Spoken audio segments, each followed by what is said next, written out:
Niyə görə, necə oldu ki, türklər İslamı bu şəkildə kütlə şəklində qəbul elədilər? Biz burada türklərin İslamdan əvvəlki dini etiqadına, dini inanışlarına baxsaq, bu haqda bizə bir fikir formalaşacaq deyə düşünürəm. Türklər İslamdan əvvəl məlum olduğu kimi gök tanrı etiqadına, inancına sahib idilər.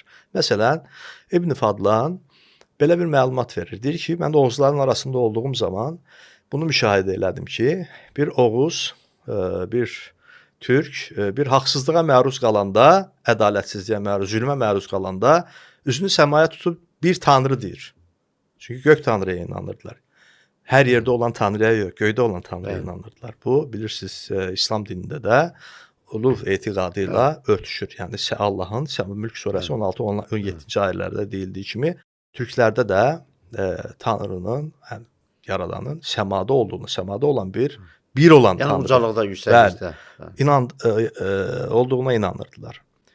Və ya onların adət-ənənələri haqqında məlumat verərkən belə bir məlumat verir. Deyir ki, aralarında, yəni türklərin arasında zina yox deyiləcək qədərdir. Yəni zina bu millətin arasında yayılmamışdır deyə məlumat verir Əhməd ibn Fadlan. Yəni bu onu göstərir ki, mental baxımdan türklər İslama çox yaxın idilər. Və yaxud da başqa bir məlumat Əhməd ibn Fadlanın verdiyi budur ki, deyir ki, bunların arasında, türklərin arasında eyni cinsli münasibət olsaydı, yəni homoseksual bir münasibət üzərində yaxalanan olsaydı, çox ağır cəzalandırırdılar. İkiyə bölürdülər, şaqqalayırdılar.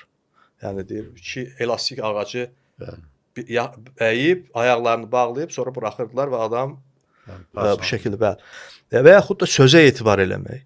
Məsələn, belə bir məlumat verir Əhməd ibn Fadlan, deyir ki, Oğuzlar birisi köçəri heyvandarlıqla məşğul idilər. Böyük heyvan sürüləri var idi. Məsələn, deyir, bir müsəlman tacir gəlib onlardan pulunu daha sonra, bir il sonra vermək şərti ilə qoyun almaq istəyəndə ki, bu sayədə yüzlərlə, minlərlə indi, bir sözlə, yəni, növbəti il gətirib verəcəm deyəndə deyir, yəni sənədsiz də belə deyək, o sözü etibar eləyərək verirdilər. Kişi sözünə. Bəli, kişi sözünə, yəni, belə deyək. Ki, bu da möminin əlamətlərindən biridir. Möminin surəsində möminlərin verdikləri vədə əməl eləmək. Bax, buraya qədər sadaladıqlarımız onu göstərir ki, türklər əslində dediyim kimi mental baxımdan, həyat tərzi baxımından İslama çox yaxın idilər.